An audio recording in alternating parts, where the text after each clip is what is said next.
Antum nggak ada Ustaz kapasitas dalam hal agama. Nah itu sudah mulai lagi. Yang tidak ada Iya. antum kapasitasnya tentang Muhammadiyah, ngomong Muhammadiyah. Kan lebih parah itu antum. Sekarang begini Ustaz. Antum ngomong Muhammadiyah. Orang luar kok ngomong Muhammadiyah. Sekarang begini, antum anak aja dialog ngobrol bahasa Arab saja, antum matikan live loh waktu itu. Kamu kok ngomong itu anak-anak kecil tuh, nggak perlu saya berbicara dengan antum. Kebiasaannya antum sudah itu. Saya orang Muhammadiyah, mau apa? Ya, ayo sebutkan sekarang. Kita sama-sama Apa? mengucapkan surat Muhammadiyah. Ayo. Saya ditugaskan oleh Muhammadiyah sekarang. Saya dari lembaga dakwah khusus pimpinan pusat Muhammadiyah. Saya buka. Oh. Ya, silakan. Wah, gimana sih antum? Assalamualaikum warahmatullahi wabarakatuh. Ustadz Zulkarnain El Maduri ditegur oleh pengurus Muhammadiyah. Seringkali statementnya menjadi pembahasan publik, apalagi di saat menyerang atau mengoreksi atau mengkritik dari kalangan kiai-kiai atau ulama yang ada di Ahlussunnah wal Jamaah ataupun pula di Muhammadiyah.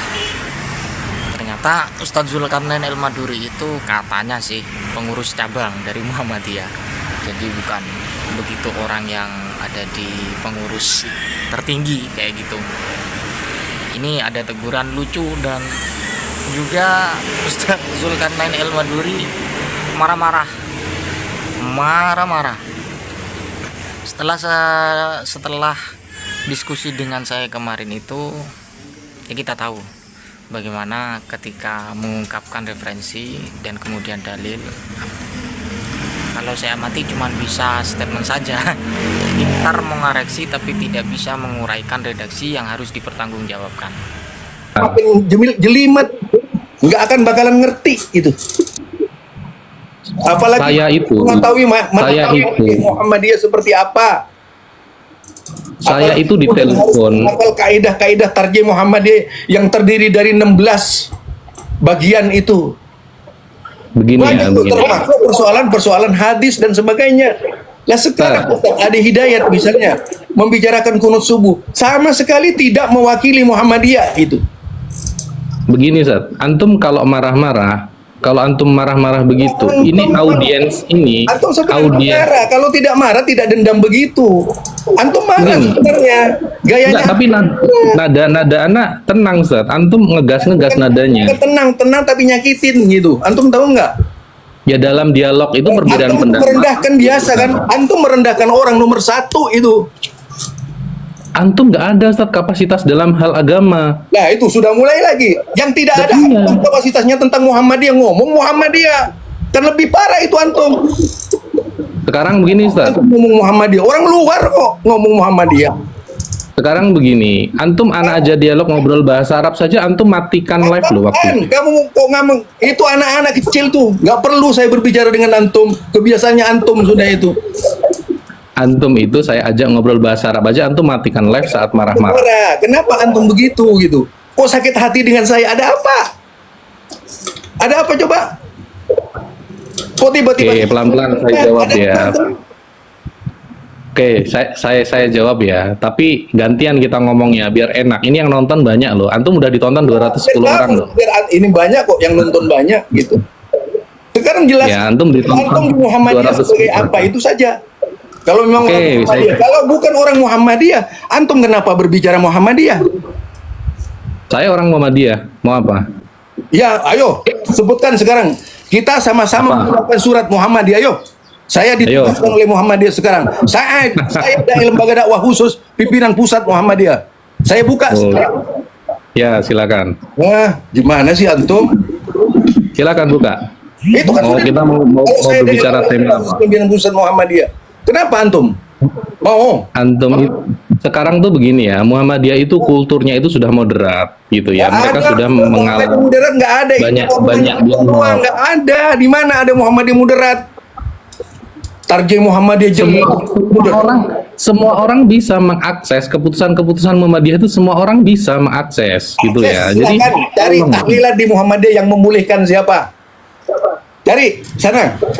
Tunjukkan Muhammadiyah. saya, siapa yang membolehkan tahlilan di Majelis Tarjih Muhammadiyah? Siapa yang membenarkan kunut di Tarjih Muhammadiyah? Saya ingin tahu, katanya Anda moderat, silakan. Oke, baik, saya jawab ya. Begini, Muhammadiyah itu Berdasarkan memang fakta. bersikap. Loh, saya mau jawab, Anda ngomong. Gantian dong, Pak. Gantian, Fakta, Pak. jangan ngomong doang. Iya, ini mau saya sampaikan faktanya. Gantian kita ngomongnya biar enak.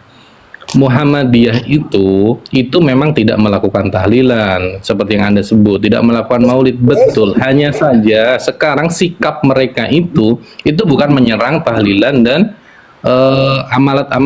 amaliat yang lain gitu. Tidak, mereka itu fokus mencari titik temu gitu loh, mencari titik temu supaya umat ini tidak ribut, tidak gaduh. Peributan itu sudah masa lalu yang dilalui Muhammadiyah. Begitu loh, Ustadz. Jadi tolonglah antum jangan bawa-bawaan Muhammadiyah gitu loh. Padahal yang antum sampaikan sebenarnya adalah fikrahnya Muhammad bin Abdul Wahab. Dan memang keputusannya Muhammadiyah kok dibilang bawa-bawa Muhammadiyah. Itu lagi itu antum tuh berbicara yang benar otaknya itu. Muhammadiyah itu tidak seperti image yang antum sampaikan ke publik, bukan. Muhammadiyah itu sekarang sudah saya murah. pelakunya nggak ada itu. Pelakunya kok saya di daerah, berbagai daerah ini. Jejak digital itu bisa diakses siapapun, Ustaz. Ya Jadi silakan akses seperti sekarang. Saya tunjukkan siapa sih dari Majelis Tarjih Muhammadiyah yang merubah fatwa tahlilan. Itu ada Lah, sekarang pimpinan itu pusat kalau antum mengatakan Muhammadiyah bahwa berat, pimpinan pusat itu menyuruh warganya bertahlil. mengatakan bahwa ada kelompok namanya kelompok Musa di dalam Muhammadiyah, ya kan? Apa bedanya dengan kelompok liberal di Muhammadiyah? Kelompok Musa di Muhammadiyah itu mungkin salah satunya ini antum yang banyak kritik sana sini. Biasanya antum sudah menilai lagi. Saya Begitu. belum ada salafi di Muhammadiyah. Sudah didai Muhammadiyah sejak tahun 77, masih muda. Gimana sih otaknya antum? Cara berpikir Tuh, antum kalau didengar oleh Muhammadiyah ketawa-ketawa Muhammadiyah itu. Mendengar antum begitu. Saya ini Cara Musa, sudah dilamar oleh pengurus Muhammadiyah. Cuman saya belum meng-ACC. Saya itu sudah dilamar untuk jadi pengurus Muhammadiyah. Saya ini jadi saya bukan masalah pengurus Muhammadiyah. Muhammadiyah punya aturan. Ngerti enggak antum? Muhammadiyah itu ada aturan. Aturan Majelis Tarjih Muhammadiyah, aturan Majelis Tabligh Muhammadiyah, aturan Majelis Pendidikan Muhammadiyah. Bidang-bidang ini bekerja di Muhammadiyah sesuai dengan Muhammadiyah yang ditetapkan oleh Muhammadiyah. Kalau Tarjih tidak bisa dicampuri oleh Tabligh Muhammadiyah. Misalnya satu fatwa Muhammadiyah tentang Maulid Nabi misalnya. Itu membolehkan Muhammadiyah. Saya ngakui loh. Muhammadiyah membolehkan Maulid Nabi. Tidak melakukan. Entar dulu. Belum itu selesai. membolehkan. Itu membolehkan tahu. Bicara tahlilan loh. Bicara Maulid. Iya kan? Maulid membolehkan. Tahu. Tapi dengan syarat tidak melakukan bid'ah. Itu Muhammadiyah. Nah, iya itu bukti. Antum sendiri. Kedua, Antum sendiri sudah menyampaikan data seperti itu. Itu bukti yang saya sebut bahwasanya sekarang Muhammadiyah itu moderat dengan membolehkan itu walaupun dengan catatan. astagfirullah. Gitu loh. Antum jangan membangun. Saya ini sudah puluhan tahun di Muhammadiyah kok antum mau menggurui saya, kan aneh antum memaksakan kehendaknya antum itu. Karena antum bertentangan dengan tokoh-tokoh pusat di Muhammadiyah. Ya siapa di toko pusat di Muhammadiyah yang membolehkan tahlilan? Bilang sama saya. Bukan, kita ini bicara frame utuh, bukan bicara satu tema. Kita ini bicara frame utuh tentang sikap Muhammadiyah yang sekarang sudah moderat. Yang tadi kan antum bawa Ustadz Adi Hidayat kan? Iya kan? Ya. Apa saya mengkritik Ustadz Adi Hidayat? Antum tahu nggak? Ana itu awalnya saya percaya banget dengan Ustadz Adi Hidayat, nggak dan sampai sekarang saya masih menghormati beliau walaupun saya beda dengan beliau. Bahkan oleh pusat Muhammadiyah itu ada rencana untuk mempertemukan saya dengan Ustadz Adi Hidayat itu rencana pusat. Ya itu kan buktinya mana Ustadz? Bukti kalimat antum mana? Itu harus dibuktikan di depan publik. gitu ya.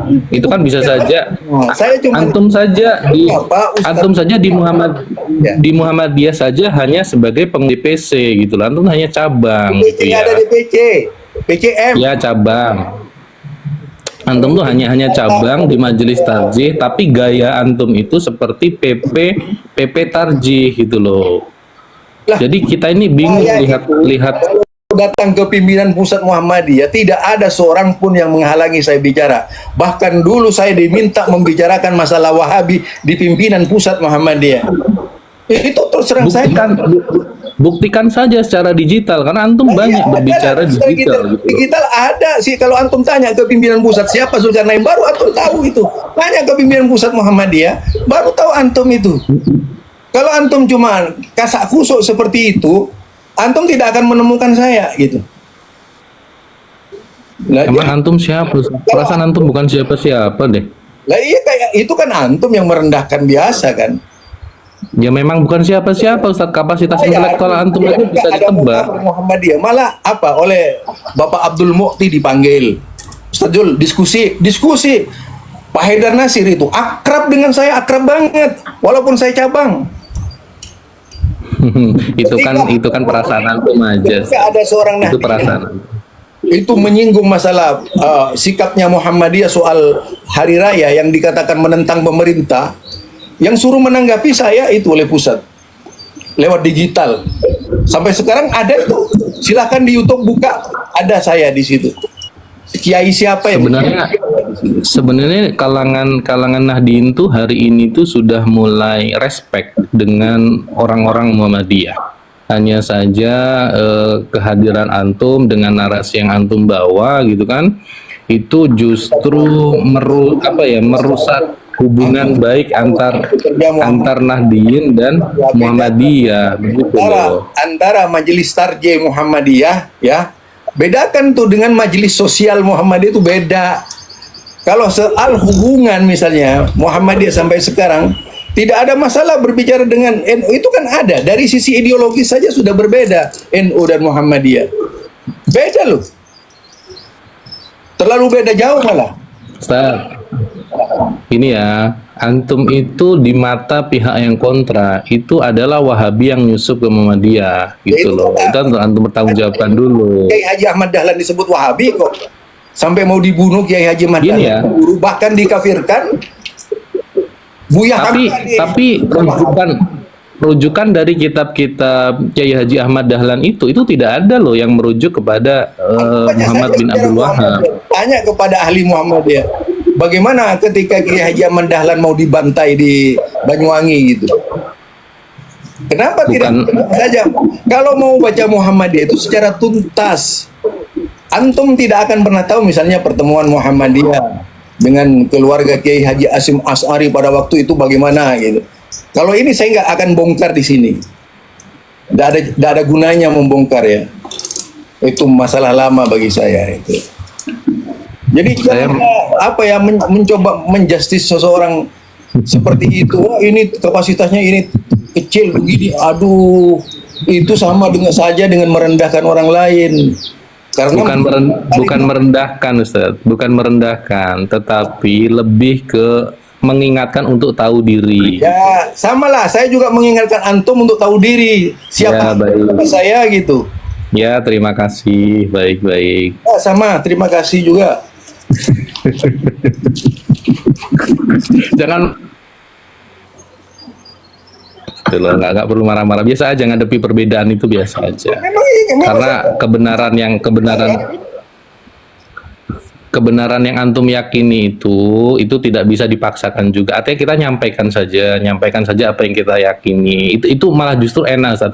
Saya itu sampai detik ini itu sangat meyakini bahwasannya Syiah itu menyimpang. Tapi saya masuk ke roomnya Ibnu Syihab. Kita dialog sampai akhirnya dialog kita menggunakan bahasa Arab. Itu di room orang banyak nunggu, nggak ada yang tahu. Biasa aja. Artinya kita argumentasi ilmiah saja begitu loh. Nah, saya punya pertanyaan menarik nih buat antum nih. Kenapa kok antum ini terpasang citra seperti itu gitu loh, Ustaz. Jadi di internet itu Antum tuh terkenalnya itu karena mengkritik. Ana aja tadinya nggak kenal dengan antum. Ana itu tahu antum itu setelah ada video antum mengkritik Ustadz Adi Hidayat gitu loh. Gitu. Ya, coba ditanggapi Ustadz. Santai aja Ustadz, nggak usah marah-marah. Nggak ada marah ini. Oh, Saya sebagai orang Madura. oh gitu, baik-baik.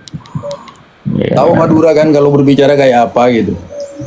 ya, ya, siap. Monggo, monggo. Baik. Kenapa kemudian sikap seperti itu ya? Sebenarnya sudah bukan baru. Jauh sebelum muncul gerakan dakwah salafi di Indonesia. Pertama, itu.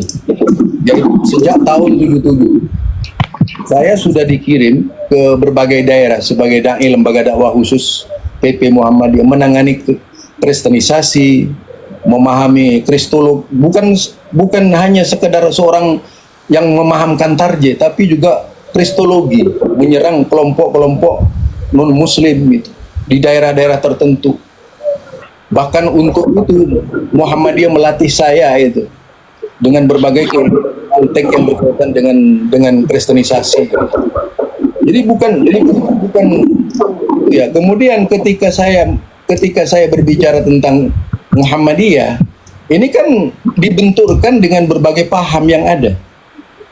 Nah, sejak itu muncul pernyataan Wahabi. Saya sendiri terus terang saja awalnya tidak pernah mengenal ketika terjadi jalinan asmara antara Muhammadiyah dan Salafi pada tahun 89 ya. 88 yang ditandatangani oleh Bapak Anhar Burhanuddin MA. Beliau ketua lembaga dakwah khusus pimpinan pusat Muhammadiyah pada waktu itu, dan diteruskan oleh Buya Yunhar Ilyas, Profesor Buya Yunhar Ilyas. Itu memang kerjasama dengan Salafi di Yaman, di Kuwait pada waktu itu, bukan Arab Saudi, Kuwait. Lewat yaitu Lajnah Khairiyah Al-Mustaraqah ya. Kemudian li Ihya at-Turas Al-Islami di Junubis lil Muslimin Indonesia itu namanya. Nah, kerjasama ini itu melatih para dai Muhammadiyah persis Al-Irsyad di suatu ruangan khusus, tepatnya di Tengaran Salatiga. Itu pimpinan pusat itu melibatkan seluruh pimpinan pusat Muhammadiyah yang berkepentingan dengan soal dakwah tersebut. Itu ya awalnya. Jadi ketika saya menyampaikan fatwa-fatwa Muhammadiyah ini, lalu banyak orang yang berpikir, wah itu Salafi katanya. Karena apa? Fatwa Muhammadiyah ini sejak awal tidak pernah diangkat oleh mereka. Sejak awal tidak pernah diangkat oleh mereka. Padahal Mereka siapa yang dimaksud? Keputusan itu sudah dibuat oleh Muhammadiyah yaitu puluhan tahun yang lalu gitu. Satu contoh ya masalah tahlilan tadi, masalah kunut ya, masalah tawasulan, masalah barzanji misalnya. Ini mendapat kritikan pedas dari Muhammadiyah. Bahkan warga Muhammadiyah dilarang membaca barzanji karena atas kekhawatiran Muhammadiyah mereka terperosok ke dalam kesirikan. Itu yang dilakukan oleh Muhammadiyah. Dan ini sebenarnya juga pernah diulang-ulang oleh Wakil Ketua Majelis Tabligh PP Muhammadiyah, sama-sama Majelis Tablighnya dengan Ustadz Adi Hidayat, yaitu orang yang hampir sama dengan Ustadz Adi Hidayat. Beliau dekan ya, yaitu Universitas Muhammadiyah Solo, Surakarta, yaitu Samsul Hidayat. Kalau ini Adi Hidayat, itu Samsul Hidayat namanya, Dr. Samsul Hidayat. Beliau sering membahas kayak saya membahas gitu, tak ada bedanya gitu. Lah, kalau sekarang dikatakan Muhammadiyah ya adalah Wahabi misalnya, itu kan sejarah dulu, bukan sejarah sekarang. Kalau dibaca perjalanan Muhammadiyah antara Kiai Haji Ahmad Dahlan dan Kiai Haji Hasyim Asy'ari itu memang tajam dan runcing ya persoalannya itu. Yaitu sejarah masa lalu saja. Jadi kalau mereka sekarang menilai saya sebagai bagian dari Wahabi, saya anggap wajar-wajar saja karena pendahulunya saja seperti itu. kemudian yang biasa diperkenalkan oleh Muhammadiyah tidak pernah diperkenalkan misalnya. Jangankan cuman itu ya. Saya pernah ceramah di Muhammadiyah. Di Brebes yang dihadiri 4.000 orang. Itu banyak sekali di kalangan mereka tidak mengenal fatwa tarjih Muhammadiyah. Coba bayangkan, seperti apa pembinaan ke Muhammadiyah ini kok sampai tidak ada yang membina hingga punya anggapan seperti itu. Begitu saya angkat, begitu saya jelaskan, banyak mereka yang kaget itu. Sama halnya juga di Madura, sampai diskusi dengan pimpinan cabang Muhammadiyah.